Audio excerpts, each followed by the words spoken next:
Dans le podcast cette semaine, on va pelleter des nuages en parlant de la victoire avec un grand V et des représentations passives. The beat of the drums echoes in the pulse beat of the young braves. Salut les joueuses, salut les joueurs, je suis Paul Gara. On se retrouve pour une nouvelle émission et comme nous sommes le premier jeudi du mois, eh bien ce sera pour pelleter des nuages en compagnie de Christian Lemay. Salut Christian. Bonjour Paul Gara, comment vas-tu? Eh bien écoute, bien, plutôt bien. Je suis à 2 jours de mes vacances, donc voilà, ça c'est déjà une bonne nouvelle. C'est extraordinaire. Voilà. Et il fait moche parce que c'est quand même l'émission de la météo. Oui, c'est vrai. C'est vrai. Je m'étais promis de ne pas vous en parler, mais effectivement, il fait moche. Quoique, je pense qu'on a 8 aujourd'hui sur Montréal et il reste plus de neige ici. Donc, Alors, mais il a neigé dans les premiers jours d'avril. Alors, ce qu'il faut que tu saches, c'est qu'il y a 4 jours, il faisait 25 degrés ici. Voilà, j'étais quasiment en train de sortir mes vêtements d'été. Et là, aujourd'hui, et c'est évidemment, tout de suite après, il s'est remis à faire pas beau. Et là, j'ai regardé la température de là où je vais en vacances. Et où peut-être seras-tu aussi, paraît-il. Et Peut-être. Peut-être, oui. Et je veux dire qu'il fait pas beau du tout, que je me dis que ça va pas être... on va pas... Ce sera parfait pour s'enfermer et jouer à des jeux de société pendant beaucoup trop longtemps. Bon, beaucoup trop longtemps, voilà. Sans voir la lumière du jour. Oui. Je me demande à quel point nos auditrices et nos auditeurs sont écœurés de nous entendre parler de météo. Alors, si on passait dans le vif du sujet. Parce qu'on va parler on va pelleter des nuages. Et pelleter des nuages, tu nous rappelles ce que c'est comme concept? Ben oui, c'est une envie que nous avions, toi et moi, de parler de jeux de société de façon... Je le dis avec beaucoup d'autodérision, de façon savante. Donc, on analyse les jeux et on se pose des questions. Et c'est ça. En fait, pelleter des nuages, c'est se prendre pour des intellectuels et parler de jeux de société. Comme des intellectuels, voilà. Donc, toujours pareil, 2 chroniques. Une que tu vas nous proposer et ensuite ce sera mon tour. Et donc, on démarre, hein. On va pas tourner plus longtemps autour du pot, on peut y aller. Allons-y.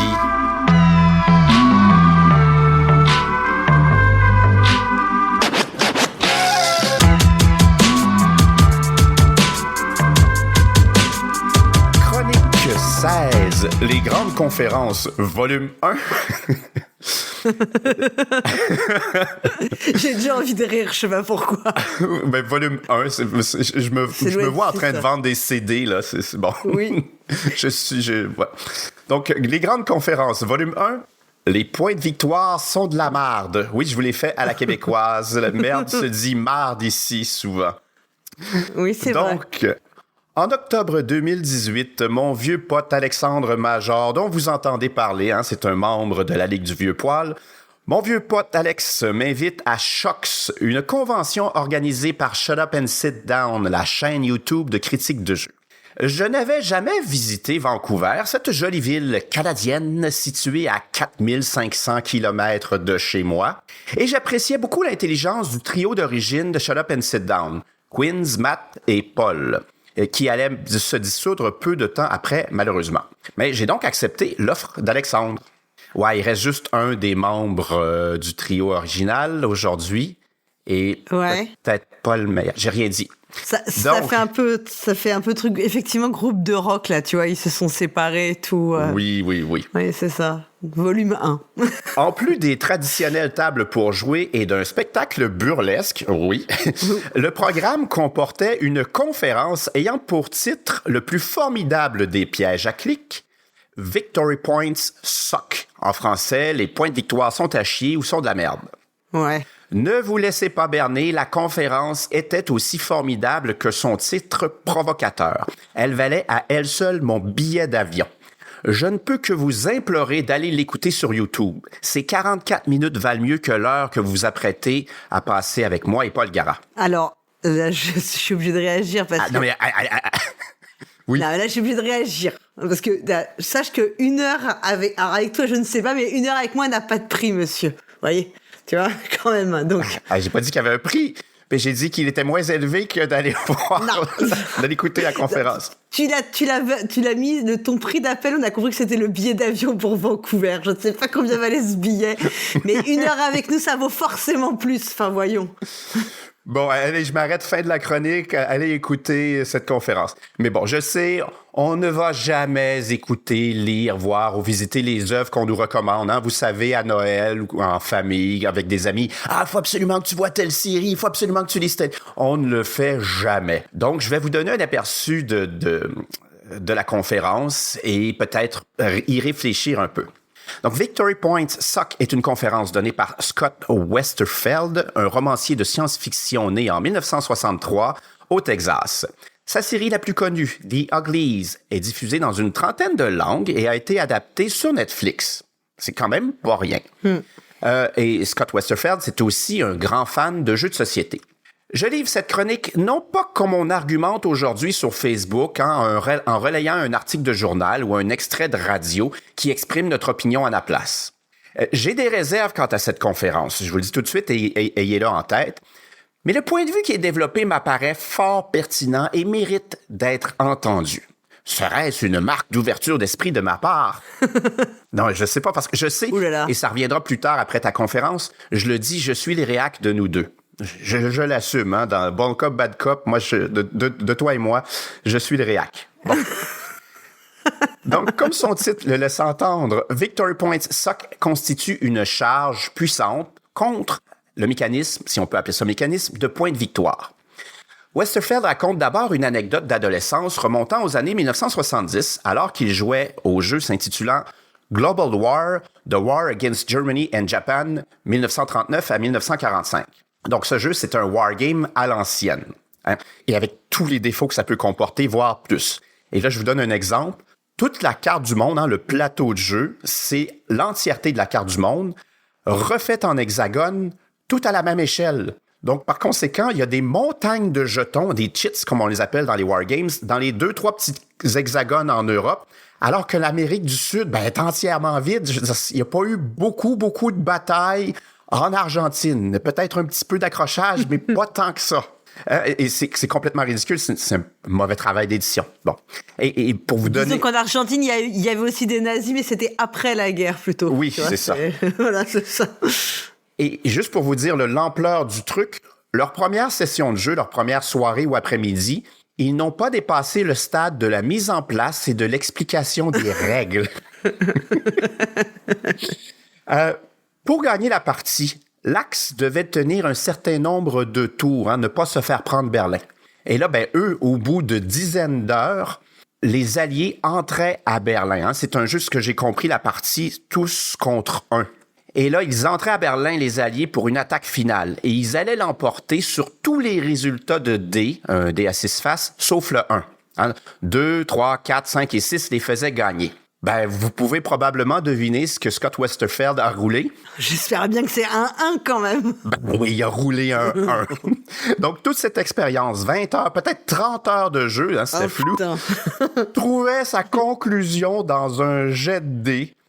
Et je vais citer et traduire Westerfeld pour vous exprimer ce qu'il nous disait. « C'est une de mes meilleures expériences de jeu à vie. C'était un mauvais jeu, un résultat horrible. Je ne veux jamais y rejouer. Mais c'est une bonne histoire, parce que de tous les jeux auxquels j'ai joué depuis, c'est celui dont je parle encore 40 ans plus tard. And that is why Victory Points suck. » Et l'expression se traduit mal. Mais on peut comprendre et on a tous vécu...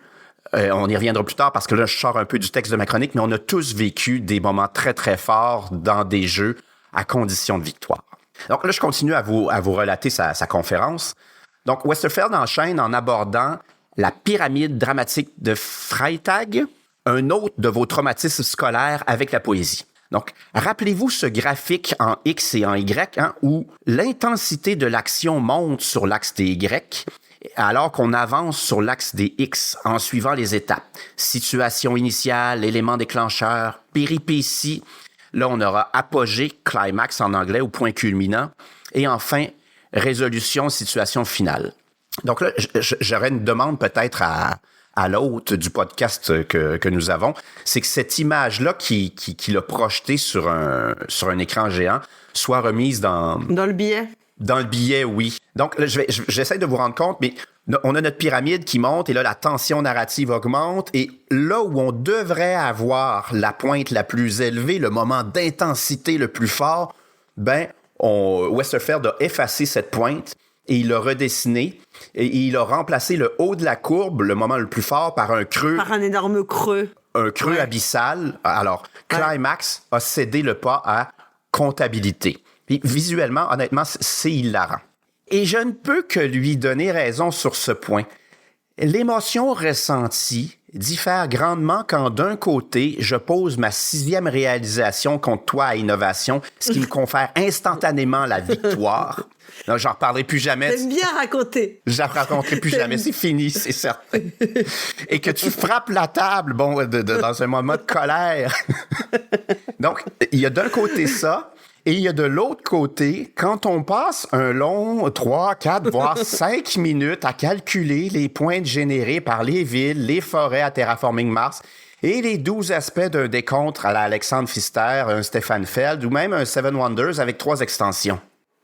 C'est pas la même chose. 5 minutes, c'était gentil, c'est quand les gens sont pas trop mauvais en plus en calcul, parce que sinon, ça peut être beaucoup plus douloureux. Effectivement. Paul Gara, peux-tu encore, toi, nous parler de ta victoire contre Pénélope à Twilight Struggle sur un jet de dés avec la conquête spatiale? Est-ce que je me trompe? Vas-y. Oui. Okay. Non, c'est ça. Exactement. En fait, c'est... il faut que je fasse... sur le tir, il y a une partie de tir à la corde. Et je crois de mémoire qu'il me suffit d'avoir 2 points pour l'emporter. Et si je fais conquête spatiale à ce moment-là, je crois que je marque 3 points. Alors que, évidemment, et je me dis, et je crois que je réussis sur 1, 2, 3. Donc, tu joues la carte et là, tu lances le dé. Et si tu réussis, En fait, je défausse une carte pour faire conquête spatiale, sachant que Pénélope, parce que tu ne marques les points que si t'es le premier à faire conquête spatiale, il y a un truc comme ça.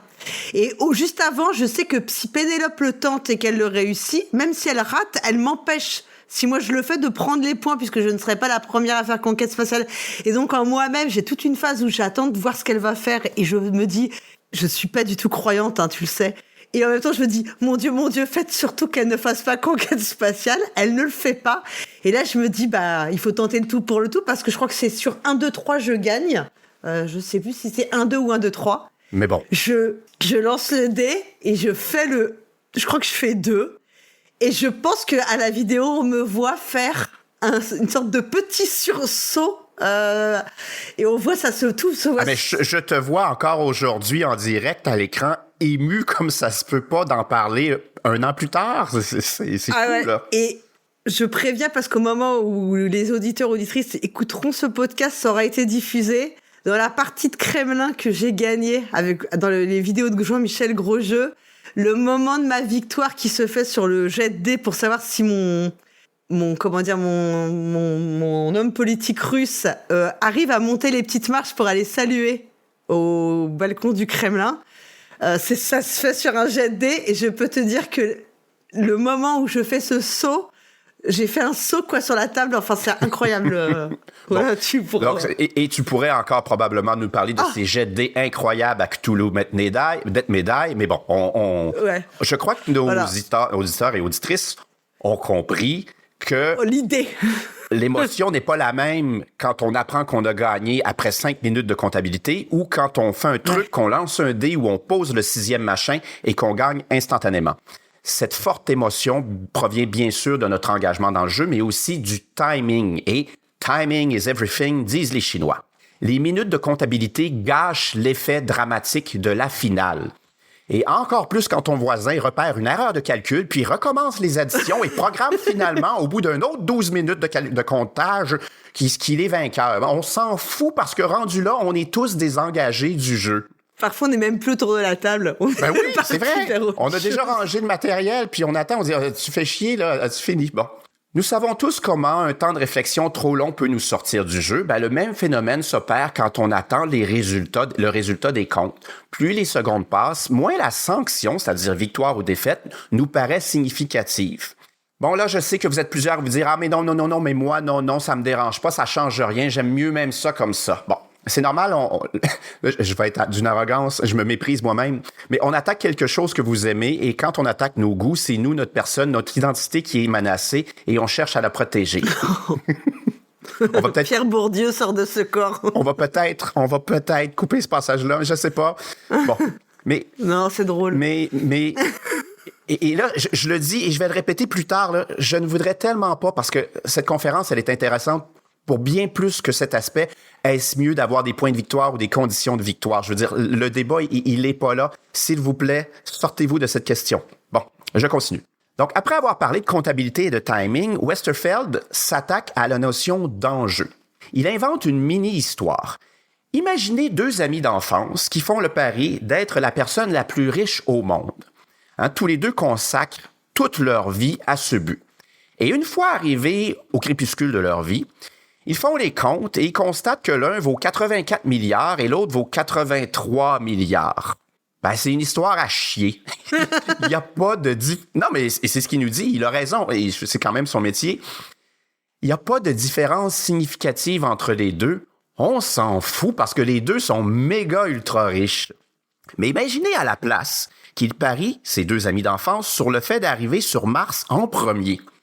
Et qu'au bout de plusieurs années à se consacrer entièrement à cet objectif, celui qui est en retard dans la course décide de tenter le tout pour le tout et lance son prototype de fusée sans le tester. C'est un très grand risque. Et il arrive sur Mars, mais il y meurt en foulant le sol parce que son casque n'était pas étanche. Et puis que l'autre, son ami, se pointe 3 semaines plus tard et trouve le cadavre. Mais là, on a une histoire. Mais pourquoi? Mais parce que la différence entre le premier sur Mars et le deuxième sur Mars, elle est incommensurable. Paul Gara, dis-moi, qui a marché sur la Lune en premier? Qui a marché sur la Lune en premier? Les Américains? Qui a marché sur la... Oui, mais quel est son nom? Armstrong. Oui, c'est qui le deuxième? Moi non plus, je ne sais pas. L'enjeu est incroyable. C'est vraiment très, très, très différent. Donc, les points de victoire, en plus de briser la montée dramatique au moment le plus important, à l'apogée, ne font pas une bonne histoire parce qu'on se fout un peu de l'enjeu et de la finale. Au contraire, des conditions de victoire, comme être la première personne sur Mars, permettent des situations dramatiques. Un genre de all-in, parce qu'on a un des deux amis qui s'est lancé même s'il n'était pas prêt. Il a tout misé parce que sinon, il allait perdre. Je cite Westerfeld encore. « Les points de victoire sont une motivation froide et mécanique et encore plus vidée de sens par l'optimisation mathématique. Les points de victoire nous amènent à faire des choix incohérents dans le jeu en regard de sa logique interne. Pourquoi Sauron abandonnerait-il sa quête de l'anneau si les peuples libres conquièrent un total de 4 points de forteresse dans le jeu La Guerre de l'Anneau? Hein, imaginez, après 3 millénaires, Sauron, il va se dire « Ah, puis de la marde, j'arrête puis je vais me coucher parce que j'ai perdu le contrôle d'une tour quelque part dans un territoire pas vraiment important. » Ben non, Sauron, il va continuer à essayer de trouver l'anneau. Westerfeld nous raconte ensuite avoir découvert récemment le jeu Champions of Midgard, un jeu se déroulant dans la mythologie viking. Quel est votre but? Ben, accumuler le plus de gloire en trucidant des trolls, excusez, mon norvégien n'est pas très au point, là, des drorgs et autres bêtes nordiques afin de devenir le nouveau Jarl. Il a adoré le jeu, sauf la fin. Pourquoi? Ben parce qu'après avoir traversé l'océan et tué un fucking kraken, il est revenu au village et c'est l'autre joueur qui a gagné parce que ce dernier avait avancé des tonnes de viande et qu'il avait obtenu une tuile spéciale qui lui donnait des points supplémentaires pour la viande qui lui restait à la fin de la partie. Ben Westerfeld... C'est un peu moins épique tout de suite. Hein. Ben c'est ça. Il trouvait ça un peu ridicule. Hein? La viande allait forcément pourrir. Ça devenait avarié. Où est la logique là-dedans? Où est la cohérence interne? Et Westerfeld nous propose donc de réparer le jeu Champions of Midgard. Supposons, dit-il, que l'ancien Jarl a été tué par une bête ou un monstre et que le titre de Jarl sera accordé à celle qui tuera ce même monstre et qui obtiendra vengeance pour le clan. Ne serait-ce pas plus dramatique? Est-ce que ça ferait pas une meilleure histoire? Ouais. Ben, vous êtes nombreux. Probablement. Vous êtes nombreux à nous dire que ce que vous aimez dans les jeux, c'est les histoires. Donc, on reconnaît tout de suite l'influence hollywoodienne dont ce conférencier se réclame, d'ailleurs à maintes reprises. Et je ne peux m'empêcher de voir dans cette proposition une histoire des années 80 et 90. Hein? Dans Rocky IV, qui date de 85, Rocky défie Drago parce que Drago a tué Apollo, le meilleur ami de Rocky. Hein? C'est pas plus intelligent que ça, mais ça marche, nous dit-il. Oui, Westerfeld nous propose des histoires à l'ancienne, on va dire, un peu d'une autre époque. Le plus fort d'entre nous, le meilleur combattant, deviendra le nouveau chef. On se croirait parmi les loups dans le livre de la jungle ou avec le Tarzan de Christophe Lambert. Et c'est là où, à mon avis, les points de victoire gagnent.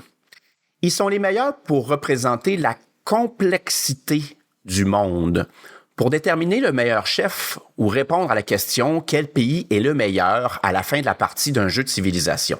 Hein, on peut difficilement répondre à cette question « Quel est le meilleur pays ?» avec une course à un seul critère. Est-ce que c'est la première nation à envahir une autre capitale, à contrôler 50% des territoires connus, à aller dans l'espace, sur la Lune, à amasser une fortune prédéterminée, à implanter ses chaînes de restaurants chez les voisins, à imposer son cinéma? Des palmarès classant les pays existent. Ils fonctionnent forcément avec des points de victoire qui évaluent plusieurs critères. On les connaît pas, ils ne sont pas révélés, mais c'est comme ça que ça fonctionne. L'accès à l'éducation, la mobilité sociale, le faible taux de violence, un faible taux de pollution, la répartition des richesses, la liberté d'expression, de culte, d'orientation sexuelle, etc. Et c'est à ce moment qu'on va citer Amabel Hollande, qui nous dirait probablement quelque chose comme « L'autrice donne un sens à son jeu en choisissant les conditions de victoire. » Hein? Le choix des critères et la pondération de ceux-ci expriment une vision du monde, ou à tout le moins une vision du jeu, de ce qu'il doit être. Par exemple, dans Through the Ages, un jeu de civilisation que j'aime bien, vous ne pouvez pas gagner sans investir dans l'armée, c'est impossible. Et ça nous donne une certaine vision, au moins du jeu, mais du monde peut-être. Donc Westerfeld a peut-être compris que le jeu demeure une modélisation, une simplification du monde. Et par conséquent, une histoire simple, c'est-à-dire avec une finale en condition de victoire, s'avère-t-elle mieux adaptée à ce médium? On pose la question. Hein? Un boss fight, une bataille finale contre le gros méchant, sera toujours plus fun que la comptabilité, nous dit-il. Mais non, Westerfeld fait la preuve qu'il est beaucoup plus raffiné que ce qu'on pourrait s'entendre d'un scénariste qui vient du Texas et qui a vécu les années 70, 80, 90, qui est un grand fan de Rocky puis d'Hollywood. Il reconnaît lui-même que toutes les situations ne se prêtent pas à une bataille contre un boss. Il donne en exemple une prise d'otage. On peut difficilement gagner une prise d'otage. Hein? Il y a plusieurs complexités. Des otages peuvent être tués ou blessés, tout comme des membres de l'équipe tactique. Comment modélise-t-on la chose? Assurément pas avec une bataille contre un boss. Les points de victoire pourraient sembler une meilleure option. Hein? Chaque rebelle, et là il n'emploie pas le mot terroriste, donc chaque rebelle qui est preneur d'otage, éliminé, rapporte un point. Chaque otage libéré rapporte 7 points et on perd 3 points par otage et membre de l'équipe tactique éliminée. Et ça, au premier coup d'œil, ça nous semble logique. Mais non, nous dit Westerfeld.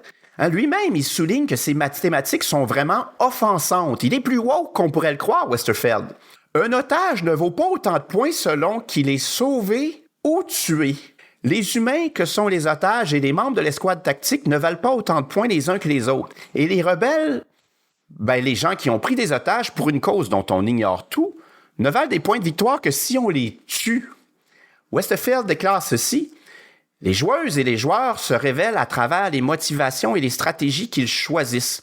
Je suis plus intéressé de savoir ce que mes amis joueurs répondent à ce qui est le plus important, les otages ou les rebelles, que leur habilité à faire des maths. » Et cette conférence, donc, elle ne traite pas seulement de points de victoire, elle va beaucoup plus loin. Parce que le romancier, Westerfeld, rappelle au passage qu'on ne gagne pas à Donjons et Dragons. Le jeu de rôle offre bien une histoire avec une apogée, mais sans vraiment de notion de victoire claire.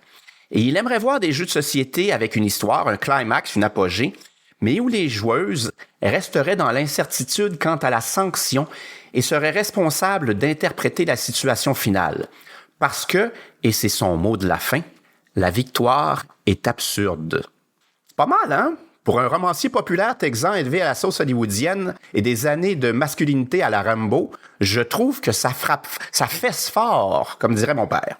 Ben, en conclusion, bon, je l'ai dit, il y a tout le débat point de victoire, conditions de victoire, et j'espère que la discussion qui suivra va pas juste porter là-dessus, parce que ça va beaucoup plus loin. Il interroge les raisons pour lesquelles on joue, puis ce qu'on peut apprendre. Hein? Mais bon, imaginons qu'on y revient un peu quand même à cette histoire de point de victoire. Je vois, là c'est moi qui parle et je vais plus juste relater sa conférence, je vois dans eux une vision peut-être plus inclusive de notre monde, mais moins de fun. J'ai l'intuition que les conditions de victoire mènent à une quête personnelle, tandis que les points de victoire dressent le portrait d'une quête collective. Et donc, la question qui ressort après avoir réfléchi pendant des heures à cette conférence n'en est pas une de développement de mécanismes de jeu ou de préférences ludiques. La question, un peu binaire, pour ou contre les points de victoire, ne m'intéresse pas tant que ça. La question que les points de victoire et les conditions de victoire posent, c'est « Pourquoi joue-t-on » ? Eh bien, merci beaucoup, monsieur Lemaitre. Pourquoi joue-t-on ? Dis donc. Alors, voilà une bonne question pour terminer. Ben oui. Mais oui. Bon, il y a plein de choses à dire sur ta chronique. J'espère... Alors, moi, quand même, je préfère les points de victoire. Non, je rigole pas ça. Ah là, la provoque et tout. Ah, non, mais évidemment, enfin... Bien sûr qu'on va pas se contenter de dire ça. Alors attends, je vais reprendre parce que j'avais pris des petites notes sur tout ce que tu as dit. D'abord, il faut que je te dise, c'est que ça c'est pas le sujet mais quand tu m'as conseillé d'aller regarder cette conférence, et figure-toi que moi je l'ai fait quasiment le jour même, je pense. Donc tu vois, quand tu dis les gens... M'en voilà flatté. Et je te signale que quand tu m'as recommandé des livres, j'ai été les lire. Et je crois que des livres que je t'ai recommandés, tu les as lus aussi. Donc, oui, bon, tu vois, j'ai fait ça. Quand même ne sois pas aussi négatif comme ça. Je suis un grand pessimiste, faut le savoir. Non, ce qui est vrai, c'est que moi, je m'excuse pour toutes les personnes qui me font des recommandations en matière de séries. Parce que comme je regarde très, très, très, très peu, comme je dis, moi, je dis encore la télé, je suis vieille. Tu vois, pour dire en général. Je regarde pas, du coup, c'est très compliqué. Mais voilà. Donc tu avais vu la conférence? Oui, je me souviens très bien, tu m'en avais parlé et j'avais été la regarder. Je pense même que je l'ai regardée à Vichy, pendant le festival des jeux de Vichy, genre à minuit, tu vois, truc meilleur. Et au fait, au départ, je m'étais dit, je vais regarder l'intro, puis au fait, j'ai tout regardé. Donc voilà. Après, je te cache pas que j'avais pas en tête tous les éléments qui étaient développés et que tu nous as restitués. Et il en manque plein, là. J'ai escamoté plein de trucs parce qu'évidemment, ça dure 44 minutes, c'est super bien écrit, c'est bien livré. Donc, il reste plein de choses que j'ai pas mentionnées. Mais je te laisse poursuivre. Ouais. Et donc, voilà, je me souvenais un peu quand même de l'idée générale, mais pas de tous les détails et voilà, tout ça. Alors en fait, effectivement, je vois une des idées et qui est vraiment aussi qui est sur qui rejoint en fait ce que tu avais dit dans ta chronique sur est-ce que les jeux racontent une histoire ou pas. Oui. Il y a quand même il y a un des gros aspects qui est mis en avant là, c'est quelle histoire on va raconter en fait, quel type d'histoire. Et on a l'impression qu'il y a effectivement selon la façon dont va se dénouer une partie de jeu de société, ce qui a été choisi, point de victoire versus une sorte de condition de victoire qui serait une forme de mort subite finalement. Oui, c'est ça. Voilà, on va pas se diriger vers le même type d'histoire qu'on a envie de raconter, et ni d'ailleurs le même genre d'émotions qui vont être vécues, parce que je suis d'accord qu'effectivement cette phase de comptage de points, elle peut être un peu rébarbative, mais je dirais pas qu'elle fait complètement retomber le fameux la fameuse tension. C'est juste que c'est pas exactement la même émotion qui va ressortir. Je vais te parler d'un truc, je sais pas si toi ça va te parler parce que tu n'es pas européen et tu es canadien, et je ne sais pas dans quelle mesure le football, le vrai football, le soccer t'intéresse, mais on est obligé de parler de football ici. Et alors je sais pas si les auditeurs et auditrices le savent, mais je suis une très très grande fan de football. C'est un sport que j'adore, c'est le seul sport d'ailleurs que je trouve vraiment intéressant. Notamment à regarder, c'est vraiment absolument extraordinaire. Pas parce que c'est le plus populaire et tout, mais parce que c'est un sport qui a en lui une immense dramaturgie très forte que je n'aurais jamais retrouvée dans aucun autre sport. Pourquoi ? Parce que marquer des buts est quelque chose de suffisamment rare pour avoir de l'importance quand ça se produit. Mais c'est pas non plus complètement impossible. Tu vois, enfin, c'est-à-dire, ça fait que par exemple, comparé à d'autres sports, le basket ou le hand, il y a trop de points qui sont marqués. Le basket, tu vas marquer chaque équipe va marquer en moyenne près de 50 fois. Donc, Voilà. c'est fou. Donc, le fait que ce soit moins rare fait que le moment où c'est marqué est moins précieux. Et dans le football, il y a ça qui est absolument extraordinaire. En fait, ce qui fait que chaque but marqué, même dans des matchs où il y a beaucoup de buts, et le fait qu'il y ait par exemple un match avec un très fort score est assez relativement rare. Et donc, ça va procurer beaucoup plus de souvenirs. Et depuis quelque temps, il y a la vidéo qui a été... qui a été instauré dans le football. Alors moi, j'ai découvert ça parce que je suis plus du tout, je suis plus beaucoup le football, et donc j'ai découvert ça. Et là, je vais vraiment faire la vieille conne, la vieille réac. J'ai trouvé ça abominable parce que avant, il y avait un truc qui disait que seul l'arbitre, il valide un but.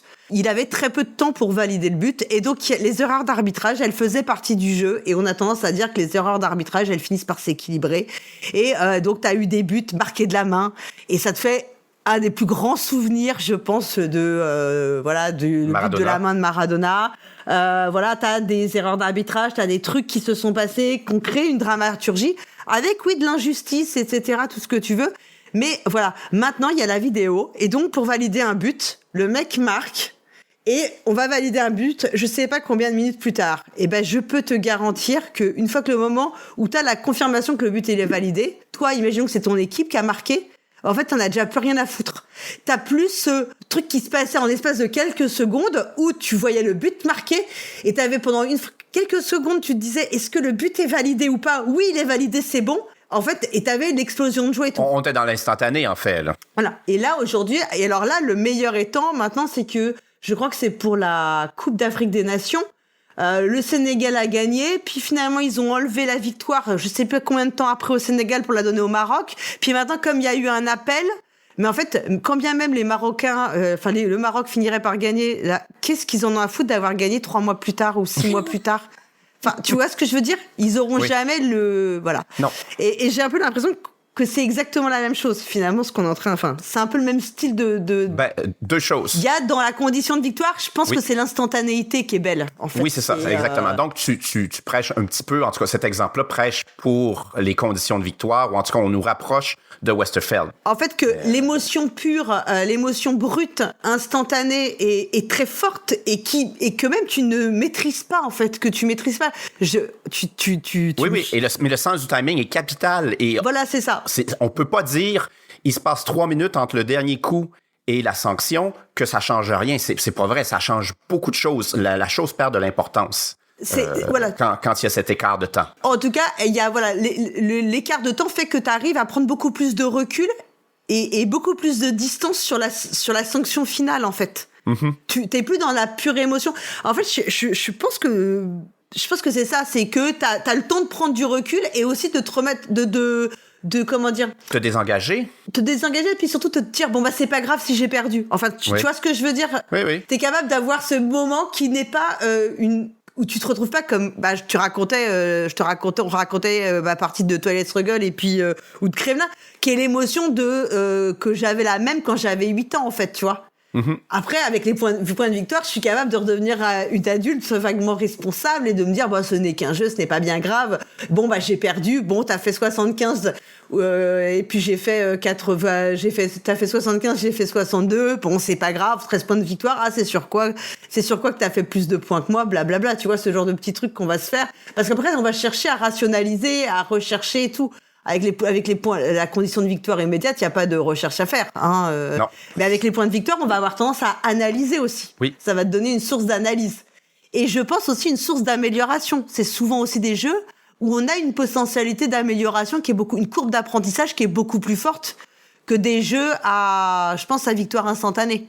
Parce qu'on est capable d'analyser après coup tout ce qu'on a fait, là où on n'a pas fait de points, là où on pensait que nos choix allaient marquer et pas marquer. Je pense qu'il y a aussi de ça. Il y a beaucoup plus dans l'idée de l'apprentissage dans les points de victoire, peut-être. Je sais pas si tu le vois comme ça. Oui, parce que c'est des jeux qui donnent plus de rétroaction, qui donnent une rétroaction plus précise sur les conséquences des choix qu'on a faits. Et pour revenir, sinon, si tu aimes regarder le football à la télé, je vais te conseiller son équivalent québécois, c'est de regarder le hockey. Il y a à peu près le même nombre de buts, peut-être juste un petit peu plus de buts dans un match de hockey. Ça va se terminer, 5-3. Oui. Donc, un but reste quelque chose d'exceptionnel. mais on va avoir 30 tirs au but de chacune des équipes, ce qui fait beaucoup plus d'occasions de marquer, donc plus de moments d'excitation, alors qu'au foot, si une équipe marque 2 buts, elle aura eu peut-être 3 occasions de marquer dans la partie, ce qui fait que il y a moins de moments où on se fait « Allez! » Et il y en a assez peu au foot. C'est pour ça que je trouve que justement sa dramaturgie souffre et pâle à côté de celle du hockey. Mais bon. Ah ouais, bon. Écoute, je sais pas, parce qu'en fait, on pourrait parler football, hein, je pourrais parler football des heures, pourrais te parler. Il y a des matchs dont je me souviens, des matchs où il y avait c'est pas une question de chauvinisme, qui concernait pas la France ni le club français. Il y a des matchs dont je me souviens parfaitement en termes de timing, enfin des trucs assez incroyables, enfin des moments incroyables que ce sport m'a procuré, alors que j'avais aucun investissement, aucune raison personnelle, et que ça n'affectait absolument pas ma vie et tout, quoi. Mais je te laisse poursuivre. Arrêtons de parler de jeu, ça n'intéresse pas les gens. Oui. de sport. Le sport est un jeu, hein? Oui. Je me demande toujours pourquoi on arrive. Qu'est-ce qui fait qu'on n'arrive pas à l'associer totalement, en fait, avec le. Parce que dans l'esprit des gens, le jeu est quelque chose d'enfantin et pas le sport, évidemment. Donc, ça serait infantiliser le sport. Moi, j'aurais pas dit ça comme différence, mais on pourrait en discuter un jour. Moi, je verrais d'autres différences, quoi, mais bon. Et donc, vraiment, je pense que c'est pas tellement qu'il y a le uncounting moment, il est si plat que ça. Je pense juste que c'est pas le même type d'émotion qu'il va chercher et qui restitue pas. Il fait pas. En fait, c'est comme s'il satisfaisait pas les mêmes zones de notre cerveau, quoi. Je sais pas si tu vois ce que je veux dire. C'est possible, oui. Moi, tu vois, j'adore ces victoires qui se terminent d'un coup, ces arrêts. C'est un peu pareil aussi avec cette histoire, tu sais, de dire on termine le tour de jeu. Il faut que tout le monde ait joué le même nombre de coups. Ça aussi, ça pourrait être, c'est un peu moins en termes de tension dans ta partie, c'est un peu moins fort. Et pourtant, on comprend bien pourquoi. Enfin, ça fait partie des cas où où il y a les jeux dont le nombre de tours est fixe, et il y a les jeux qui ont une condition qui met fin à la partie. Ouais. Et ça, déjà, je trouve que ça ajoute de la tension parce que... Oui. Oh merde, je pensais qu'il me restait un tour, mais non, parce que t'as mis fin au machin. Et t'as aussi ces jeux où il y a une condition qui met fin à la partie, qui est type de course, mais qui fait pas que celui qui arrivera en premier va gagner. Je pense par exemple à Route, où il faut que t'arrives à 30 points. D'ailleurs, Route, c'est un peu marrant parce que c'est un peu hybride, parce que faut que t'arrives à 30 points. Mais attention, c'est pas parce que t'es le premier à dépasser les 30 points que c'est toi qui vas gagner. Au final, il me semble que on doit finir un truc qui fait que tout le monde peut quand même encore marquer des points. Et puis en plus, t'as la possibilité de gagner en cours de jeu et de mettre fin à la partie d'un coup. Donc là, c'est fort, quoi, t'imagines? Parce que t'as tout qui est cumulé dans la même... Il doit y avoir d'autres jeux qui fonctionnent comme ça, mais là, je pense à celui-là. Là, c'est fort parce que t'as tout qui peut exister en même coexister, quoi. Ça flatte pas les mêmes zones chez nous de satisfaction. On s'attend pas à la même chose, à vivre la même chose. Et j'ai l'impression peut-être qu'effectivement, les jeux à points de victoire peuvent avoir une coloration plus froide. Comme si on était beaucoup plus dans quelque chose de cérébral, d'analytique, ou qu'on va l'associer à des jeux qui perpétuent ce genre d'image. Peut-être les jeux de gestion en général, les Eurogames, enfin, tu vois, pour reprendre cette terminologie. Oui, les jeux à l'allemande. Et voilà, alors que peut-être qu'on va être dans l'idée, on a dans les stéréotypes l'idée que ces jeux avec des fins de victoire, c'est plus à l'américaine, et ça rejoint ce que tu disais aussi sur l'imaginaire hollywoodien, enfin tout ce que tu évoquais, quoi. Donc je me demande s'il n'y a pas aussi une forme de stéréotype où on serait plus dans l'émotion d'un côté, plus dans l'analyse. Oui, mais je veux dire, et il y a, on se mentira pas, je veux dire, il y a une tension. Tu joues à Agricola, ça va se finir en point de victoire, et on connaît le nombre de tours, mais il y a des moments où c'est très tendu et tu hésites, et tu as l'impression que, pas que ta vie est en jeu, mais tu hésites, est-ce que je prends le bois ou est-ce que je construis tel machin? Donc, il y a des moments d'émotion forts, mais ça reste... Mais je pense déjà que c'est bon de prendre conscience qu'il y a deux formes de fin de jeu, et que ça va générer des trucs bien différents. Juste déjà, si on peut en prendre conscience, moi, ça m'a frappé. Ça génère pas du tout. Ça peut pas te faire les mêmes émotions. C'est obligé parce qu'il y a une sorte de rythme qui est donné aussi, qui est différent. Déjà, et je pense que voilà, ce que tu dis, c'est une question aussi de rythme et comme de timing qui est très important. qui va jouer. Et ensuite, c'est aussi important de se demander notre rapport à la victoire, en fait. Parce que dans les points de victoire, on pourrait se dire, c'est aussi souvent des jeux. Est-ce que c'est des jeux aussi où je réfléchis un peu à haute voix, hein, mais on va avoir tendance à se dire, c'est un peu des jeux comme les jeux de Stefan Feld où t'as plein de mini-jeux, chaque mini-jeu te rapporte des points. Quelque chose qui est très satisfaisant parce qu'on arrive tous à marquer des points et voilà, tu vois. Ce sont des jeux plus gentils parce que peu importe ce que tu auras fait, tu auras eu des points, je t'en aurais donné. C'est plus réconfortant. C'est un peu la médaille de participation. J'ai l'air de dire avec condescendance, mais c'est pas le cas du tout, là. Je veux dire, non. Et c'est moins blessant. Ouais, est-ce que c'est moins blessant que des jeux où il y a très peu de points qui sont donnés? Il y a d'autres jeux qui sont à des jeux à points de victoire et où on va regarder très peu de points donnés. Ça, c'est aussi un sujet que j'ai vu plusieurs fois, hein, de dire qu'est-ce que c'est un jeu où tu finis à 250 points versus des jeux où tu finis à 7-8 points, tu vois. Pourtant, t'as perdu de la même manière à la fin. Et si tu faisais l'écart, ce serait peut-être le même, mais pourtant, tu le vis pas psychologiquement de la même manière. Effectivement. Ça veut dire qu'il y a pas que l'aspect mathématique ou logique là-dedans. Il y a quelque chose qui est une forme un peu d'irrationnel de nos représentations, de ce qu'on projette là-dedans, quoi. Et moi, sa phrase finale, je la relis à l'occasion.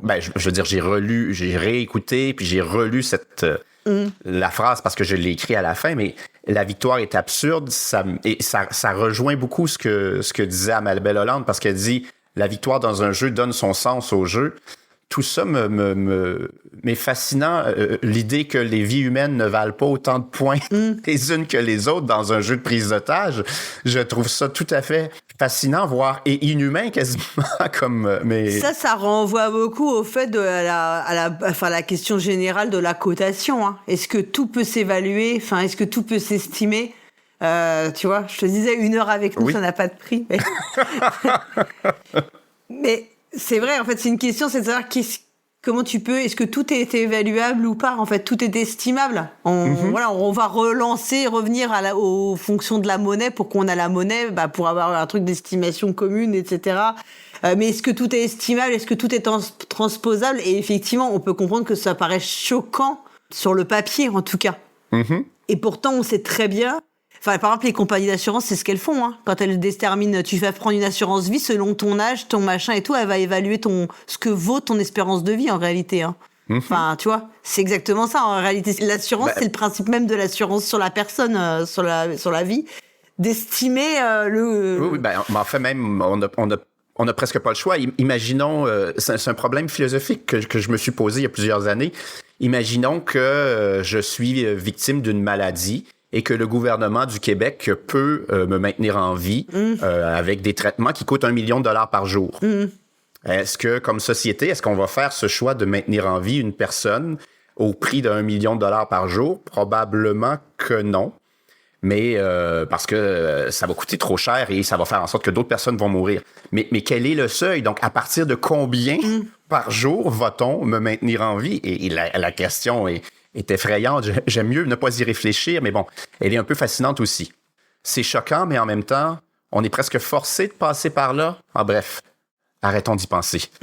Ouais. Non, mais c'est très dur. Hein. Je suis d'accord avec toi. Donc, ouais, effectivement, après, ça renvoie aussi à la notion de victoire dans les jeux. Est-ce qu'on est obligé d'avoir une victoire finalement? Est-ce qu'on joue nécessairement pour gagner? Je pense qu'on a déjà eu ce genre de cette discussion peut-être quand on parlait quand on avait discuté sur l'incertitude, tu vois, et de la victoire, etc. Qu'on avait besoin d'incertitude pour pouvoir avoir un intérêt à jouer, etc. On peut se poser la question de savoir est-ce qu'il y a des jeux où on ne gagne pas? Et il y a eu un jeu dont on a beaucoup parlé, c'est Cozy Stickerville, récemment, où tu n'as pas de scoring, en vrai. Enfin, en tout cas, sur le papier, c'est un jeu qui n'a pas de scoring. En fait, bon, c'est totalement faux de dire ça, parce que à un moment, je spoil peut-être ceux qui n'iront pas jouer, tu tires une carte qui te donne quand même des objectifs de réalisation. Et en fonction de ces objectifs, tu auras quand même une sorte d'échelle d'évaluation à la fin. Oui, une sanction. Voilà. Et c'est très drôle parce que j'y ai vraiment pensé. Je me dis que cette carte ne devrait pas exister. Je trouve que moi, ça m'a un peu gâché le jeu. C'est une bonne question. Je suis pas certain non plus qu'elle devrait exister. Pour deux choses. D'abord parce que en fait, je trouve que ça aurait été carrément plus culotté de pas l'avoir et qu'il n'y ait pas de sanction à aucun moment. Et en plus, parce que je la trouve... Ça aurait été mené le principe jusqu'au bout. Voilà. Et parce qu'en plus, je la trouve très, très moralement... très, très moralisatrice, la carte. Quand bien même, c'est des choses que je pourrais approuver, moi, dans ma façon d'envisager le monde et, tu vois, de ce qui est juste ou pas. Quand bien même, j'ai trouvé qu'elle était relativement moralisatrice d'une certaine manière.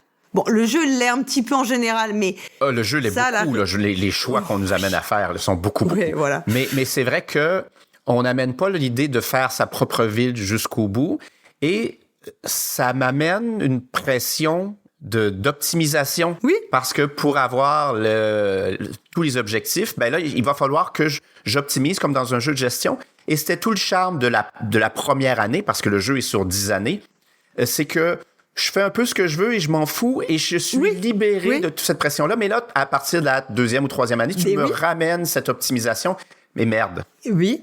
Parce que parce qu'on se voit, parce que comme on est des joueurs et joueuses et qu'on a l'habitude, on se dit que s'il y a ces trucs avec ces objectifs qui te sont donnés comme des conseils, mais en fait, mais non. On a très bien compris. On comprend très bien tout de suite ce que ça veut dire. Donc effectivement, à la fin, tu te retrouves là où tu y allais un petit peu à l'exploration libre et hasardeuse. Là, tu commences à te dire, moi, typiquement, hein, nous, il y a des trucs qu'on avait fait tout de suite. Après, on était là, bon, comment on fait des routes pour avoir nos 18 putains de routes. Ouais. Voilà. Bon, moi, j'ai dit à ma fille, laisse tomber, on les fera jamais, nos routes, on a trop de retard, c'est mort. Et j'ai trouvé ça dommage parce que moi, on le compare beaucoup à des feelings comme Animal Crossing ou les Sims. Moi, j'ai pas joué à Animal Crossing, mais j'ai beaucoup joué aux Sims. Et c'est ça qui était extraordinaire, c'est que dans les Sims, il n'y avait aucun objectif. Et le jeu n'avait pas de fin, d'ailleurs. Puisqu'en fait, tu n'avais rien à faire. Alors, si tu avais envie que tes Sims soient très malheureux et s'embrouillent les uns les autres, c'était ton problème. Il y avait personne qui allait te dire à la fin, ah bah, c'était bien ou pas bien, quoi. Et ça, Et ça te permet d'en rire même, de créer des situations beaucoup plus improbables. Et si tu as envie que les gens s'engueulent dans ton village, ben, qui s'engueule? Mais là, tu peux moins le faire. Et là, tu vois, j'ai trouvé que c'était dommage de réintégrer. Parce que finalement, c'est un jeu où il n'y avait pas ni condition de victoire, ni point de victoire. Il n'y aurait pas dû avoir de victoire du tout, quoi. Mais tu sais qu'il y a une grande partie des gens qui vont râler parce que, je sais pas, moi, c'est un reproche qu'on a fait au jeu concept de chez RepoProd quand il est sorti. Et puis, moi, j'avais entendu des fois, est-ce que tu n'aurais pas pu leur dire de faire un vrai jeu avec des vrais points de victoire? Mais je veux dire, concept, ce jeu, il est génial, même s'il n'y a pas de points, si on joue sans les... En fait, tout le monde joue sans les points de victoire et c'est aussi bien comme ça. Et ouais, Stickerville aurait dû peut-être s'en tenir à pas de conditions de victoire, comme les gens qui jouent intelligemment à concept. Et en fait, juste de dire à un moment, est-ce que toi, t'es satisfait? Mais tu sais, il y avait le jeu là où tu m'avais conseillé, tiens, encore un conseil que t'avais fait, que j'ai suivi. Le jeu là, tu sais, Snowware, c'est ça? Oui, on recouvre le feu avec la neige. Ouais. Mais il y a quand même un côté aussi de voir si t'es satisfait en fait de ce que t'as fait. Je me semble qu'il y a quelque chose comme ça. Enfin, il y a l'idée que tu dois être satisfait aussi de ce que t'as pu... comment t'as géré. Enfin, il y a pas trop d'échelle à proprement parler de points de victoire, il me semble. Ben non, en fait, il y a une condition de victoire. Est-ce que tu as recouvert tout le feu? Mais sinon, je veux dire, comme on ne peut pas mesurer la surface, peut-être avec un téléphone et bon, une application autre, mais on peut pas mesurer la surface qu'on a couverte ou pas, en fait, à la fin, on apprécie soi-même son degré de réussite. Ouais. Apprécier avec le double sens, en fait. Enfin, oui. D'apprécier dans le sens d'aimer comme apprécier dans le sens d'estimer, quoi. Oui. Mais je trouve que c'est vraiment intéressant parce que il y a des moments, tu vois, moi, je dis souvent, je joue pas pour gagner, c'est pas mon objectif, j'ai pas cet esprit de compétition. Maintenant, quand je gagne, je sais très bien que j'en suis très heureuse et très satisfaite. Il y a des vidéos où je peux pas nier que j'étais très heureuse d'avoir gagné. On a des images. Il y a des témoins ici. Il y a des témoins. Et pourtant, j'aimerais qu'on nous offre cette possibilité aussi de pas toujours, que ce soit pas l'enjeu en fait du jeu toujours la victoire. Mais tu me redonnes envie. Qu'il puisse y avoir d'autres enjeux. Tu me donnes envie de refaire Stickerville sans se soucier de l'échelle d'évaluation à la fin. Voilà. Donc pourquoi on joue? Oui. Parfois pour gagner, Et effectivement, selon les types de victoires dont on a... Enfin, je pense que c'est vraiment ça. Selon les types de victoires qui nous conviennent, dont on a envie, on peut être plus sensible à l'une comme à l'autre. Ce ne sera pas les mêmes émotions, mais je ne pense pas qu'elles soient moins fortes. Elles sont pas au même moment, parce que dans Agricola, peut-être que ton émotion forte, elle est au moment où tu fais tes choix, et elle n'est pas à la fin, au moment où tu reçois la sanction victoire-défaite, alors que dans un jeu à condition de victoire, ton émotion, elle est plus forte au moment de la sanction. Je pense que tu peux avoir des émotions rétrospectives, en fait. C'est-à-dire quand tu vois, que tu te replonges dans le moment où tu as fait ce choix-là qui a été très payant, etc. Ouais. Mais bon, la victoire est absurde. Ça, ouais. Bah, c'est peut-être un problème du monde actuel, en fait. On est des dirigeants aussi qui pensent que il y a une histoire de victoire, tu vois. Mais en même temps, tu vois, quand il parle du jeu Champions of Midgard et qu'il dit que le nouveau Jarl, ça devrait être celui qui tue le monstre. Mais c'est tellement cinéma hollywoodien. Je veux dire, qui veut mettre à la tête de son pays ou de son équipe le meilleur, les plus gros bras, les plus gros muscles? Je veux dire, t'as besoin de quelqu'un de beaucoup plus sens. Après, tu peux être aussi le plus rusé, mais en vrai, tu pourrais dire peut-être que c'est effectivement celui qui arrive à nourrir son peuple sur le long terme. C'est peut-être lui qui doit gagner parce que c'est juste le meilleure personne pour l'intérêt collectif. Oui. Mais bon, s'il décide de nous nourrir en faisant le cannibalisme, bref, c'est fou. Mais bon, disons que dans les mythes et légendes, on nous a plus servi des mecs qui allaient tuer des hydres à X têtes et des créatures monstrueuses que des gars qui savaient juste bien faire des bonnes récoltes et qui avaient, tu vois, c'est un peu ça le problème. C'est que... La cohérence du terme avec de l'univers. Bref, merci beaucoup. Merci à toi. Paul Gara, maintenant. Oh là là. Voudrais-tu nous lire, s'il te plaît, ta chronique? Oui, j'y vais. Alors...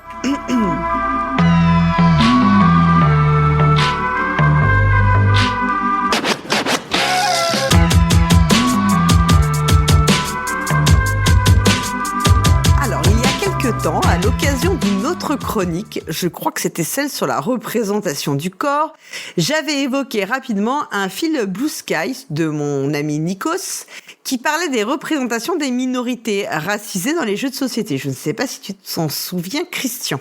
Absolument. Alors, il y expliquait comment dans nos jeux de société, les groupes racisés sont dépeints dans le meilleur des cas avec un exotisme de carte postale et dans le pire des cas avec beaucoup de racisme.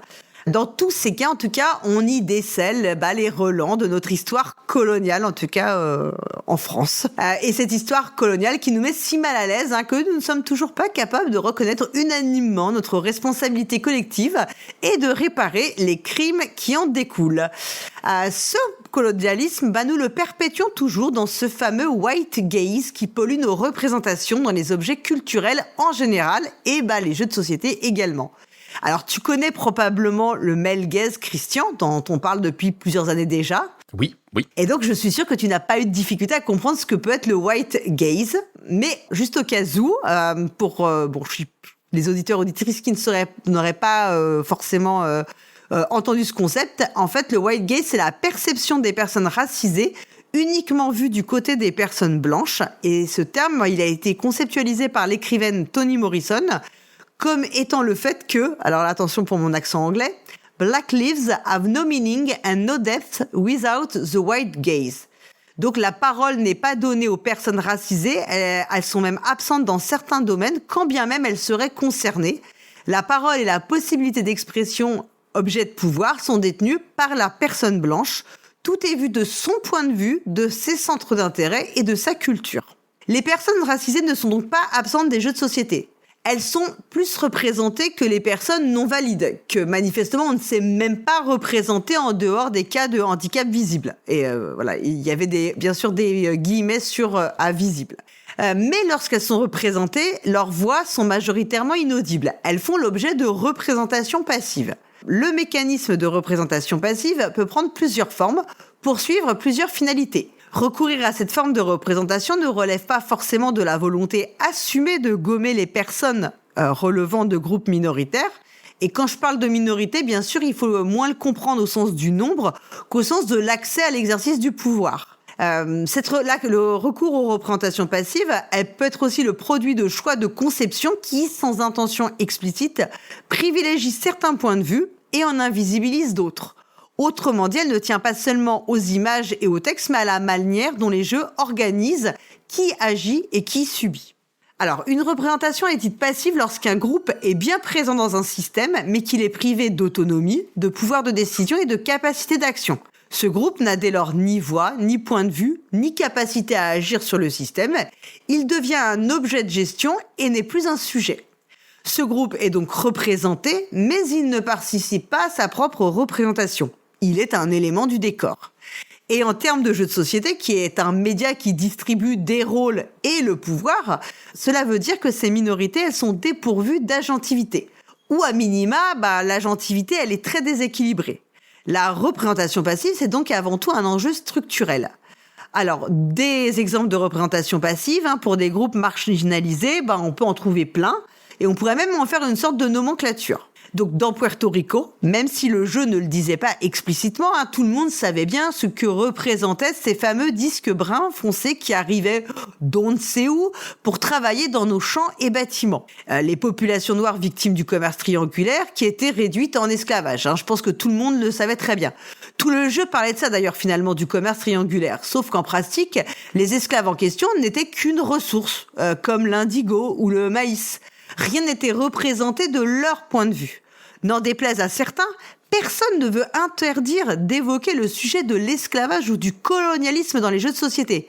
Ce qui est demandé, c'est plutôt de donner aux personnes concernées la voix à laquelle elles ont droit et de ne pas traiter ce sujet du seul point de vue blanc, c'est-à-dire par des personnes qui ne sont non concernées par le sujet pour qui il se résume souvent à une page dans un livre d'histoire. Autre exemple avec Five Tribes, les fameuses cartes esclaves. Personne ne conteste l'existence de l'esclavage dans l'histoire de l'humanité. En revanche, il est plus problématique d'intégrer de telles cartes dans le jeu, leur donnant un effet bénéfique pour le joueur, sans jamais questionner ce que cette carte signifie diégétiquement.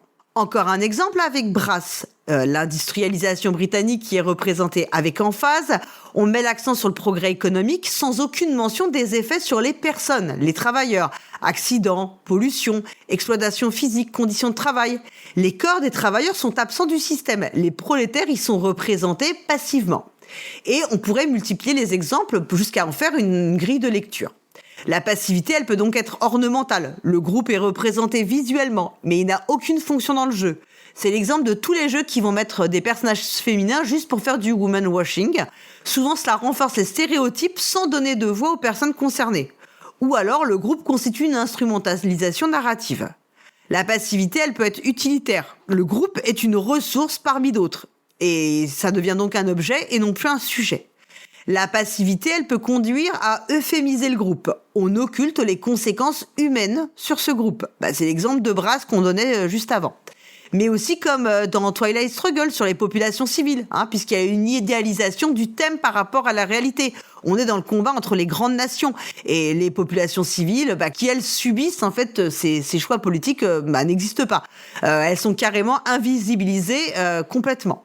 Certains jeux font le choix de donner le pouvoir d'agir à ceux et celles dont ils parlent. On peut penser à Votes for Women, donc un jeu de Tori Brown sorti en 2022, pour commémorer le centenaire de l'adoption du 19e amendement, donc c'est celui qui a donné le droit de vote aux femmes aux USA. Et là, on va y incarner directement les suffragettes, c'est-à-dire ces femmes qui ont milité activement sur le terrain pour faire adopter cet amendement. On peut encore penser à Stonewall Uprising de Taylor Schuss, qui est sorti également en 2022, qui est un jeu asymétrique de deck building qui oppose le mouvement LGBTQ+, aux forces répressives américaines. Et donc le jeu va donner directement la parole et le pouvoir d'agir aux personnes concernées sur ce sujet. Alors ces exemples, ils restent largement ponctuels et ils semblent, quand on analyse un petit peu, davantage provenir de la sphère du jeu engagé, c'est-à-dire des jeux dans lesquels le sujet est primordial et il est même présistant aux aspects mécaniques. Ces aspects mécaniques, ils sont avant tout là pour soutenir le propos. Et en tout état de cause, même s'il existe sur une scène plus indépendante, on n'a pas le sentiment qu'ils occupent le devant de la scène chez les reviewers ou dans les palmarès des prix ludiques les plus importants. Alors pourquoi dans les jeux relevant du circuit commercial traditionnel ou dans tous ces jeux au thème plaqué, on retrouve si fréquemment ces formes de représentation passive ? Peut-être parce que ces jeux, ils entretiennent une certaine distance avec leur sujet. Une distance qui permet de le rendre jouable, manipulable, optimisable, mais qui, ce faisant, tend aussi à en atténuer la portée humaine et politique. on va pouvoir parler de distance esthétique. La distance esthétique, ça désigne une attitude, un état de conscience dans lequel nos préoccupations personnelles sont suspendues au profit d'une attention volontaire et exclusive envers un objet susceptible d'être appréhendé de façon esthétique. Il s'agit d'un procédé qui est différent de celui de la distanciation, comme on l'avait évoqué avec la distanciation brechtienne. Donc là, Christian, je sais que tu adores dire les mots en allemand. Le Verfremdung-Effekt. Le V-Effect, qui lui a pour but de permettre à la spectatrice d'avoir une attitude critique vis-à-vis de la représentation, de son rapport à la réalité, de son interprétation politique. Il s'agit là, dans le V-Effect, de procédés de dispositifs qui sont directement conçus par l'auteur ou l'autrice du jeu, du livre, de la pièce de théâtre. La distance esthétique, elle permet ainsi d'aborder, des objets traitant de sujets lourds en évitant la confrontation directe, comme tout à l'heure avec l'exemple du colonialisme. C'est une forme de protection, mais qui a également pour conséquence de neutraliser certaines émotions. Ramenée au jeu de société, elle va permettre de rendre le sujet du jeu jouable, tout en désincarnant l'expérience, parce que tout ce qui pourrait être désagréable, violent ou dérangeant est invisibilisé ou bien fait l'objet de représentations passives. Finalement, les personnes qui ont subi les choses violentes, désagréables, dérangeantes, vu qu'elles sont représentées de façon passive, on n'est pas amené à avoir de ressentir, enfin, en tout cas, avoir de l'empathie pour ce qu'elles ont pu vivre. La distance esthétique, elle a fait l'objet de nombreuses critiques, qu'elles proviennent des spécialistes de l'esthétique ou bien même des sociologues, notamment par Bourdieu dans La Distinction. Et puis surtout, on peut se demander si aborder les objets culturels, ici les jeux, avec cette distance, avec cette posture, en se satisfaisant des représentations passives permanentes des groupes marginalisés, ça ne relève pas plutôt d'un privilège, celui de ne pas être concerné. Alors, il y a environ 1 an, nous lisions Cardboard Ghost. Je pense que c'est à peu près dans cette timeline, le livre d'Amabel Holland. Oui. Ça faisait longtemps qu'on l'avait pas cité. Et nous avions l'occasion de jouer ensemble à This Guilty Land. Alors, ce fut une expérience un peu étrange, disons en demi-teinte, car si le fun n'était clairement pas au rendez-vous, ce serait mentir de dire que cette partie n'a pas été marquante par d'autres aspects. Je ne sais pas pour toi en tout cas, mais pour moi, cette partie reste quand même marquante, ouais. Je continue d'y réfléchir des fois et je refais cet épisode hors série que nous avons fait. Je me demande si je dirais pas autre chose aujourd'hui, mais bon, c'est très complexe. Complètement, mais je suis complètement d'accord avec toi. Alors, juste pour restituer rapidement, This Guilty Land se situe avant la guerre de sécession. Il retranscrit les rapports de force législatifs entre la justice et l'oppression à propos de lois qui ont indirectement des conséquences sur l'esclavage et l'économie en fait de l'esclavage. Il ne parle pas de l'esclavage directement, il ne parle pas de son abolition. Amabel Holland, elle est très claire sur ce point, elle l'a exprimé plusieurs fois. Elle dit d'ailleurs quelque chose comme « Je ne me considère pas comme légitime à évoquer ce sujet frontalement dans un de mes jeux ».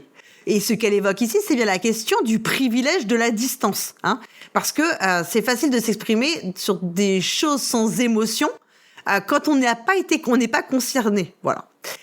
En lisant ceci, j'ai repensé à un jeu qui traite, quant à lui, exactement de ce sujet, en nous proposant de vivre un épisode très spécifique du combat pour l'abolition de l'esclavage. Il s'agit de Freedom, The Underground Railroad, un jeu de Brian Mayer sorti en 2013. Il traite du chemin de fer clandestin, donc c'est un réseau de routes, d'itinéraires, de refuges sûrs, qui était utilisé par les esclaves afro-américains fuyant vers la liberté au-delà de la ligne Mason-Dixon, qui est la ligne de démarcation entre les États abolitionnistes et les États esclavagistes, et pour aller jusqu'au Canada. Est-ce que tu as joué à Freedom, Christian ? Je n'ai pas joué à Freedom, Paul Gara. C'est un jeu coopératif card-driven dans lequel les joueuses incarnent des abolitionnistes qui doivent faire échapper des esclaves pour les faire remonter jusqu'au Canada et ainsi les mettre hors de portée des chasseurs d'esclaves. Ce jeu est souvent cité en exemple lorsqu'on parle de jeux explorant des thèmes forts politiquement et dont le traitement est à la hauteur des attentes autour de son sujet. Pourtant, en y regardant de plus près, on peut s'interroger sur la façon dont Freedom traite ce sujet et surtout ce qu'il traite exactement comme sujet. Car si sa portée éducative est indéniable, et elle est assumée par son créateur, peut-on lui reconnaître une capacité à aller au-delà, à créer de l'empowerment ? Freedom, est-ce qu'il échappe, lui, à ce problème de représentation passive ?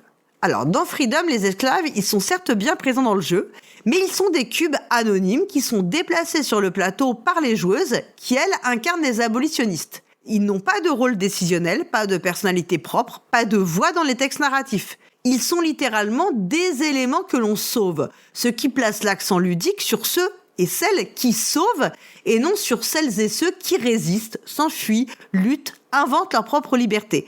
Et cela crée également une hiérarchie des subjectivités. L'agentivité, elle est donc déséquilibrée car le cœur du jeu et des actions, elle est entre les mains des abolitionnistes. En outre, le jeu, il contribue à valoriser la White Savior Narrative, dans laquelle le héros est l'allié blanc, la personne noire, elle est sauvée, souvent silencieuse, reconnaissante, mais sans agentivité et sans autonomie. C'est un schéma fréquent dans le cinéma ou la littérature et qui trouve son origine dans le white gaze dont nous parlions en introduction. Alors certes, parmi les abolitionnistes, on va retrouver des figures importantes de la résistance, comme le personnage du conducteur, qui est une référence directe à Harriet Tubman, mais il ne s'agit pas de la majorité des abolitionnistes qui sont proposés et qu'on peut incarner. Quand un jeu prétend éduquer sur une période historique sensible, mais occulte les protagonistes de cette histoire, il risque de reproduire un effacement déjà présent dans l'historiographie dominante. Même si ce n'est pas volontaire, cela peut avoir un effet néfaste sur la compréhension des dynamiques historiques. Comme quoi une intention morale, éthique positive n'empêche pas un problème de représentation. Freedom est souvent défendu comme sérieux, pédagogique, respectueux, et par conséquent il est du bon côté et il devient intouchable. Et pourtant il reproduit lui aussi cette façon de représenter passivement les minorités dont il essaie de raconter l'histoire par son approche centrée sur les sauveurs. Cette approche, elle tend à invisibiliser ceux qui ont fui, résisté, souffert et à les présenter comme des victimes à sauver dans une tradition coloniale des représentations. Alors je suis blanche et mon histoire personnelle, elle n'est pas concernée par la colonisation ou l'esclavage. Et par conséquent, moi je bénéficie du privilège de la distance lorsque je joue à Freedom, Puerto Rico ou Mombasa. Mais en tant que femme, je sais aussi ce que c'est que d'être représentée sans voix, réduite à une fonction, à une image, à un regard qui n'est pas le mien. Je sais ce que produit le male gaze, cette manière de voir les femmes depuis l'extérieur en les enfermant dans des rôles, des postures, des attentes qui ne leur appartiennent pas. Je sais ce que c'est que d'être privée d'agentivité et de devoir parfois remercier celui qui agit à notre place, ce sauveur masculin. Et c'est peut-être à cet endroit que quelque chose se rejoint. Car même si ces expériences ne sont pas les mêmes, elles ont en commun une forme d'effacement, celui de la voix, du point de vue de la capacité à agir. Les œuvres que nous rencontrons, les livres, les films, les jeux, peuvent bien sûr être éducatives, historiques, informatives, descriptives, démonstratives. Mais elles peuvent être plus que cela. Elles peuvent contribuer à redonner une place, une voix, une capacité d'action à celles et ceux qu'elles représentent. Elles peuvent aussi être des espaces d'empowerment. Merci beaucoup pour cette chronique avec un sujet fort intéressant. J'ai bien aimé ta chronique, notamment au départ, quand tu parles des types, est-ce que c'est des types d'effacement ou... Attends. La grille, la nomenclature un peu de... Oui, donc les types de passivité est ornementale, utilitaire et euphémisante, disons ça comme ça. Ouais. Invisibilisation, quoi, carrément. Enfin, en gros, le sujet est passé, minimisé, passé sous silence. Et dans ce cas-là, en fait, on parle quasiment même plus de représentation parce que si on a invisibilisé, on ne représente plus. Voilà. Mais bon, c'est pas moins un problème pour autant. Bon, j'ajouterais quasiment parfois une représentation presque diabolisante. Et je veux pas lancer la pierre à son auteur parce que c'est Martin Wallace, donc le même auteur que Brass. Mais as-tu joué à London? Oui, ouais. Oui, c'est vrai que c'est un jeu où il y a la pauvreté. Ouais. Et les pauvres, ils font chier. Foutus pauvres qui reviennent. Et quand on... J'avais pu les saquer, les pauvres. Putain, c'est horrible. Ouais. Non, mais si on pouvait s'en débarrasser, mais c'est curieux parce que, le jeu nous rappelle l'effet, donc, de la reconstruction et que plus on est fort économiquement, généralement, ça engendre souvent plus de pauvreté. En tout cas, en fait, le message, il est un peu flou, mais les pauvres, ils font chier et on cherche à s'en débarrasser, on cherche à les éliminer. Donc, mathématiquement, ils font chier, ils sont diabolisés là-dedans. Je dirais pas que c'est une intention de l'auteur, mais il y a quelque chose là-dedans. Et donc, dans le cerveau de celui qui joue, les pauvres font chier. Je connais des personnes qui ont été qui veulent pas jouer à London à cause de ça, qui trouvent le jeu vraiment choquant, mais on alors, ça fait longtemps que j'y ai pas joué, mais on pourrait aussi se dire que dans London, il faut réduire la pauvreté plutôt. Oui, parce que la différence entre la pauvreté, on peut changer de statut et on peut espérer que tout le monde vive dans les conditions les conditions qui permettent les meilleurs, d'avoir une avec des conditions acceptables, en fait, minimales pour chacun. Une vie décente. Donc, en vrai, tu vois, c'est pas la pauvreté en soi-même, c'est quand même quelque chose qu'on essaie plutôt de résorber si on a à cœur le bien-être collectif. Oui, et le jeu nous rappelle à quelque part que de faire marcher économiquement ta construction, ta ville, génère de la pauvreté. Donc, mais tout ça pour dire que je trouve que l'interprétation, on peut se réjouir qu'elle est ouverte, mais en fait, je trouve ça difficile de lancer des pierres à l'auteur parce que nous, on le reçoit d'une façon, ou en fait, même moi, je suis pas certain de la façon dont je le reçois, cette diabolisation des pauvres dans le jeu. Donc, tout ça est très compliqué, je trouve, à gérer. Mais bon, d'en prendre conscience, c'est déjà une très bonne chose. Bon, là, je suis le réac de nous deux. Mais oui. Bon. Mais est-ce qu'on n'observe pas dans les dernières années un changement assez rapide, même dans le jeu commercial, où on va avoir, si tu choisis ton personnage, là maintenant il va y avoir des gens des ethnies vont être beaucoup plus représentées de façon variée, les femmes aussi. C'est un changement qui est récent, peut-être depuis 10 ans. Pour Info 5 Tribes, depuis 2014. Alors là, on va parler des représentations qui sont plus visuelles, etc. Ensuite, est-ce que ça change quelque chose ou pas dans ce qu'on fait dans le jeu, ça c'est un autre débat. Ah oui. Parce qu'en fait, tu peux avoir des représentations visuelles, mais qui n'ont rien à voir avec ce qui est sous-tendu par ce qu'est la minorité. Par exemple, tu vois l'exemple là dans. Oui, aujourd'hui, t'as beaucoup plus, quand on te propose des jeux avec des personnages à incarner ou des avatars, etc. Oui, c'est quand même de plus en plus, c'est quand même rare qu'on n'ait pas des personnages féminins, des personnages racisés. Maintenant, c'est pas parce qu'ils existent qu'ils sont bien représentés, en fait. Souvent, ils sont vus de façon assez caricaturale. Enfin, voilà, il y a quand même des personnages qui peuvent être assez caricaturaux et on n'a pas été chercher plus loin que ce que l'imaginaire blanc se dit de ces personnages. Et c'est pour ça que parfois on sent qu'il y a des défaillances dans le fait d'avoir recouru au service de conseillers culturels, en fait, de personnes qui sont capables de valider que ces représentations-là, elles sont OK, etc. Est-ce que ça a du sens ou pas, ou est-ce que ça renvoie pas encore à quelque chose qui est dans l'imaginaire, qui est ultra raciste? Voilà, on pourrait reprendre des exemples. Maintenant, c'est pas la même chose d'avoir des personnages dans le jeu, mais que ça n'a aucune incidence en jeu, que quand c'est le sujet du jeu. Oui. C'est, par exemple, c'est pas exactement la même chose. Je suis pas sur les représentations visuelles, je suis vraiment sur les représentations de ce que ça dit de faire un jeu qui parle de l'esclavage, de la fuite des esclaves. Moi, c'est un truc qui m'a quand même saisi quand j'ai joué, c'est que les esclaves sont des cubes qui ressemblent à n'importe quel petit cube de ressources de n'importe quel autre jeu. Et en fait, tu pourrais les mettre... Charbon. Le même cube serait un charbon dans un autre jeu. Non, mais je pourrais prendre les cubes de Freedom et je les remplacerais avec des trucs de Puerto Rico, si tu veux, à part peut-être vaguement la couleur et vaguement la forme. Je verrais pas on me dirait, on a perdu les ressources, il faut prendre celle-là. En fait, ça me ferait le même effet, tu vois. Et c'est là que je me suis dit, franchement, ça m'avait un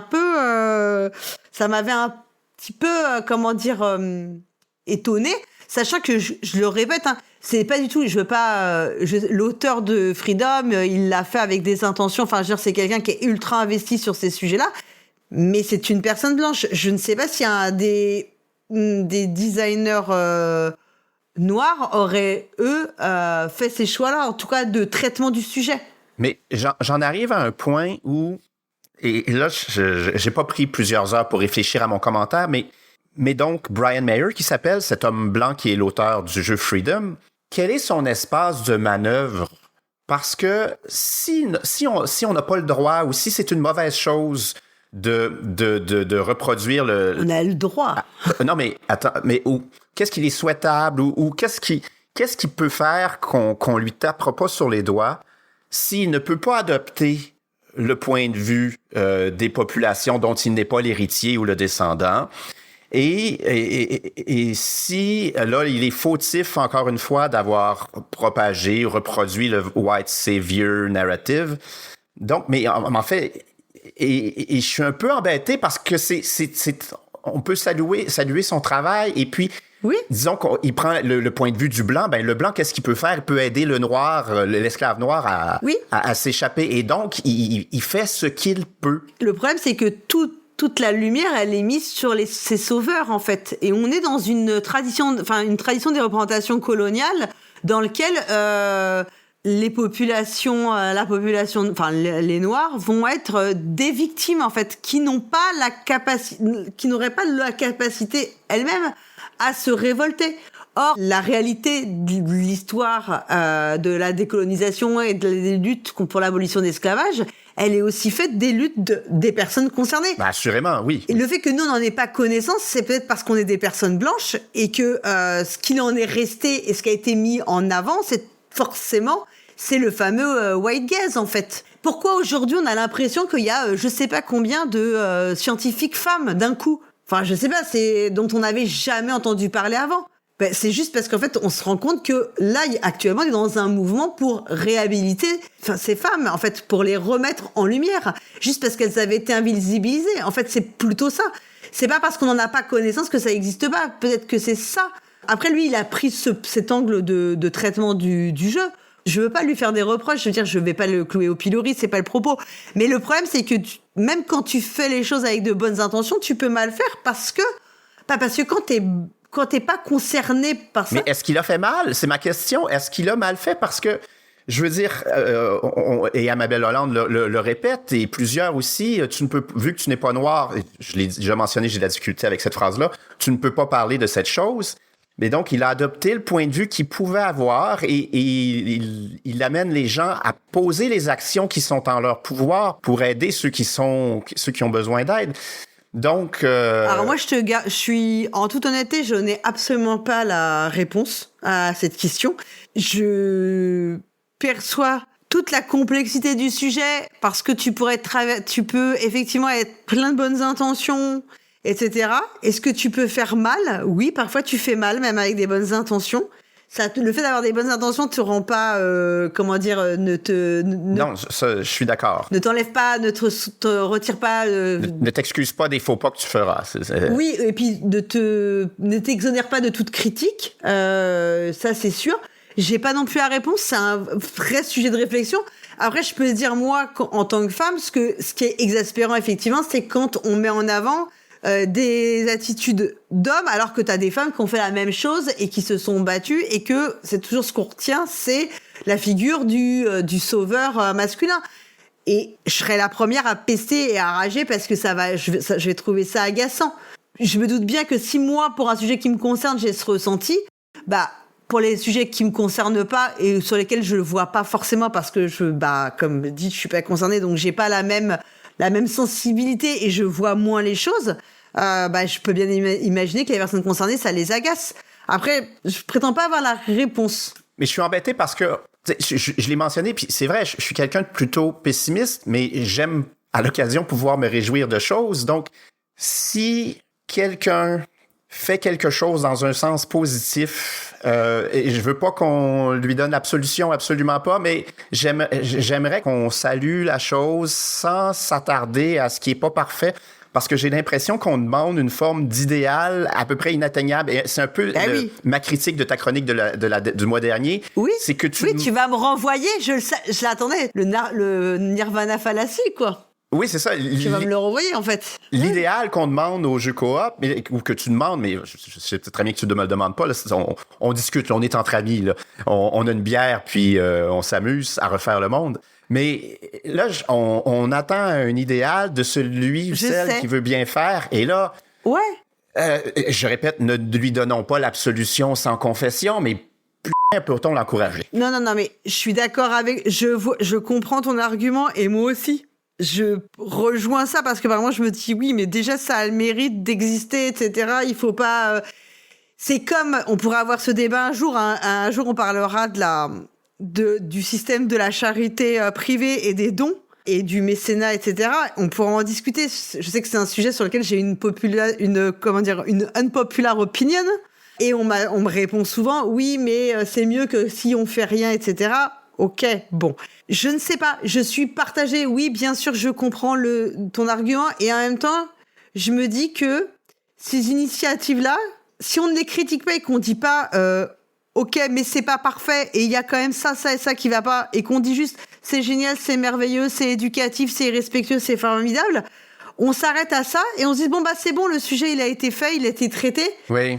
Et on veut pas, voilà, et du coup on va se dire bon bah voilà, on va cocher le jeu sur l'esclavage bien fait, bim, on coche. Plus besoin, on en a rien à foutre parce qu'en fait, nous, ça nous concerne pas. Et alors qu'il est pas parfait non plus, mais bon. Voilà. Et en même temps, il adopte la position qu'on lui donne le droit d'adopter. En fait, ce que je trouve dommage, enfin, je sais pas après, que des personnes concernées puis on leur donne les moyens de faire un jeu sur ce thème-là si elles le souhaitent. En fait, oui, tu vois. Oui. On en revient toujours à ça. Oui, parce qu'ils sont pas en situation de le faire, parce que soit ça fait pas partie de leur culture, soit ils ont pas les moyens économiques de le faire, soit il y a plein de raisons qui leur empêchent d'avoir la parole. Et il y a plein de choses pour lesquelles moi je me pose moi-même la question de savoir est-ce que je suis légitime aussi pour en parler dans cette chronique, tu vois. Enfin, c'est aussi ça. Quelle est notre légitimité de parler des sujets En tout cas, sur certains jeux, c'est sûr que moi, quand je joue à Mombasa, intellectuellement, je vois bien qu'il y a quand même quelque chose qui est pas oufissime dans le contexte du jeu, mais maintenant, je peux pas me représenter de ce que c'est, puisque je ne suis pas concernée, en fait, c'est ça. Donc, j'ai ce privilège de la distance. Je peux mettre de la distance émotionnelle avec ça. C'est ça que je dis.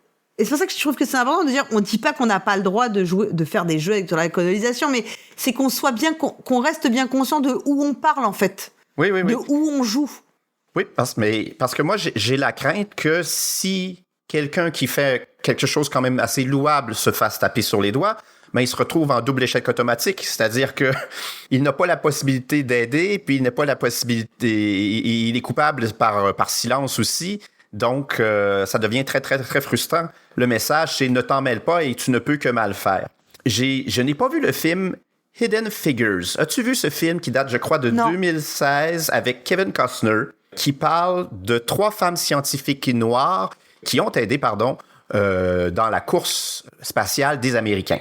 Alors, j'ai été en contact avec ce film parce qu'à un moment donné, il a défilé dans mon fil Facebook et que c'est là que j'ai appris justement l'existence de ce white savior narrative. Et la scène qui est montrée, c'est quand Kevin Costner va frapper sur l'enseigne qui dit que cette toilette est réservée aux personnes colorées. Et là, on accusait le film d'être coupable de ce péché. Mais j'en reviens à cette idée, c'est que, merde, cet homme, il a fait ce qui était en son pouvoir pour aider ces femmes-là. Et le film, il a le mérite de présenter des femmes noires dans le milieu de la science. Je répète, des femmes noires dans le milieu de la science. Je veux dire, ce qui est extraordinaire. Je pense vraiment qu'en fait, si t'es du point de vue des personnes concernées, t'as pas du tout cette lecture. Et vraiment, j'invite les auditeurs et auditrices qui seraient concernés aussi à peut-être à mieux expliquer ce que moi je serais pas capable de faire parce que c'est pas le cas. Mais si je me place sur un point de vue, tu vois, je te dirais non, en fait non, c'est pas vrai, c'est pas, ça a l'air, c'est des faux alliés. En vrai, il y a aussi beaucoup de faux alliés. Parce qu'en fait, encore une fois, t'as quelqu'un qui prend la parole, se l'approprie. Et en plus, se donne le rôle du sauveur qui va faire la chose subversive, qui va faire la chose héroïque, etc. Donc en fait, il y a toute une forme de romantisation du sujet, quoi. Oui, mais le film n'est pas que ça de plus. Il n'est pas que cette scène. Il est bien d'autres choses. Et les femmes, elles parlent, on les voit parler. Donc, moi, je suis pas d'accord avec toi en fait là-dessus. Je pense que ça, c'est ce qu'on veut se dire parce c'est comme ça qu'on a été bercé et c'est des restes qui cette vision très, paternaliste, en fait. Je pense qu'on est très marqué par cette vision paternaliste. Et moi-même, la première, et je trouve que c'est ultra dur d'en sortir, de déconstruire nos schémas de pensée. Hein. Je prétends pas bien y arriver. Je serais la première à me dire la même chose ce même genre de choses. Et vraiment, je pense qu'on mesure pas à quel point ces représentations, elles sont marquées. on va pas aller dans des trucs extrêmes, tu vois, où ce serait, on dirait, le Ku Klux Klan, c'était une bande de joyeux drilles. Je te parle pas d'intolérance de David Griffiths, quoi, qui est à la gloire ou c'est Naissance d'une nation plutôt, pardon. Naissance d'une nation, peut-être même intolérance, qui sont à la gloire du Ku Klux Klan en toile de fond, quoi. Mais je pense qu'en réalité, tous ces regards-là, ils sont révélateurs encore de cette mentalité, de cette vision du monde très coloniale, très paternaliste. Oui, mais assurément, et j'en suis victime, ça, je le nie pas. Je me dis que si on est du même bord, disons-le ainsi, qu'on a le souhait que les... Non, mais du même côté du manche. Oui, que on pourrait essayer de s'aider. Mais moi, c'est vraiment une des discussions que je trouve... moi, je serais très intéressée par avoir des discussions plus détaillées et en dehors du podcast sur ces sujets-là, parce que c'est vraiment des sujets sur lesquels... c'est un chemin qui est long, en fait, et ardu de sortir de cette vision très romancée et vue d'un point de vue très blanc, quoi. Oui, et oui. Où, du coup, on n'a pas les mêmes perceptions, quoi. Mais de toute façon, tu sais, c'est quoi la pire torture au monde? C'est dire à quelqu'un, j'avais tort et t'as raison. Bon. Tu dis ça pour me chambrer, parce que moi, je dis toujours que j'ai tout le temps raison. Absolument pas. Non, mais je sais sur moi-même. Tout ça, je dirais pas que j'ai trouvé l'origine du problème, mais bon, je reprends un petit passage. Quand tu parles de Five Tribes et de Porto Rico, tu dis, le problème, c'est que l'esclavage a un effet bénéfique dans le jeu. Je vais dire une grosse connerie, mais c'est vrai, du point de vue du propriétaire, c'est le cas. L'esclavage est probablement bénéfique. Oui, non, mais mais bien sûr, ça c'est sûr. Ça, mais économiquement, effectivement, je dis pas le contraire. Je dis que le problème, c'est de le mettre dans le jeu sans contexte et de te faire associer la carte esclave à quelque chose de bénéfique et qui va faire que tu vas gommer tout questionnement moral sur le fait d'y recourir. Oui, mais je fais du pouce là-dessus, justement, parce que ça m'a permis de comprendre que la source du problème, mais c'est juste de reformuler autrement ce que tu dis, c'est que le point de vue qui est adopté, c'est que on a justement, dans les jeux, généralement, on est du côté du pouvoir, en fait. Et en fait, c'est qu'on est du côté du pouvoir. Donc, qu'il soit homme ou qu'il soit blanc ou qu'il soit... On est du côté du pouvoir, et j'ai envie de te dire, c'est pas anodin que dans le jeu de placement d'ouvriers, on est quand même du côté du patron quand on y réfléchit bien, parce que quand même on fait trimer. Oui. Tu disais qui est le joueur, si c'est le placenta céleste d'où sur la carte et tout, mais si on considère qu'on est Dieu, on fait quand même trimer nos petits meeples qu'on place. C'est quand même nos petits travailleurs, quoi. On est un peu des sales capitalistes qui exploitons les autres, hein. Et là, tiens, c'est rare que je la sors, celle-là, mais le problème aussi, c'est peut-être un de capitalisme, c'est-à-dire que qu'est-ce qui fonctionne bien beaucoup, en fait, dans le jeu de société, c'est le fantasme de puissance. Et ne serait-ce que le Monopoly pour une puissance économique, ou à Donjons et Dragons même, la puissance de ton personnage, qu'il soit magicien ou qu'il soit super fort, ou en passant par Risk, tu as une puissance qui est militaire ou qui est politique, ou les deux. Donc, en fait, les jeux, pour bien se vendre, souvent, ils ont recours à ce fantasme de puissance. Et donc, j'ai bien peur que le problème à régler, parce que c'est la promesse de fantasme qui fait que le jeu se vend. Donc, et qu'on va adopter ce point de vue de puissance, et que donc, on reproduit souvent le point de vue de celui qui est au pouvoir et qui profite de la faiblesse des autres, en fait. Il y a très peu d'exceptions à ça. Peut-être, j'aimerais nommer Pax Pamir, peut-être, qui est un jeu de Cole Verley, qui est une personne engagée. Oui. Mais là, on a le point de vue de quelqu'un qui subit les puissances coloniales et qui... pour le coup, Pax Pamir, c'est un jeu vraiment où t'as pas de deuxième édition, hein. Moi, j'ai pas joué à la première édition, mais de ce que j'ai lu, c'est vraiment notable dans la seconde où Cole Verley a vraiment plus aux manettes que Phil Eklund. Justement, Pax Pamir, c'est que c'est souvent donné comme un jeu dans lequel il y a les représentations passives sont très faibles, justement. C'est-à-dire qu'on te fait vraiment, t'incarnes vraiment les familles afghanes qui subissent. Oui, l'arrivée des cartes, le hasard de la chose, que ça te tombe dessus. Voilà. Et qui subit en fait la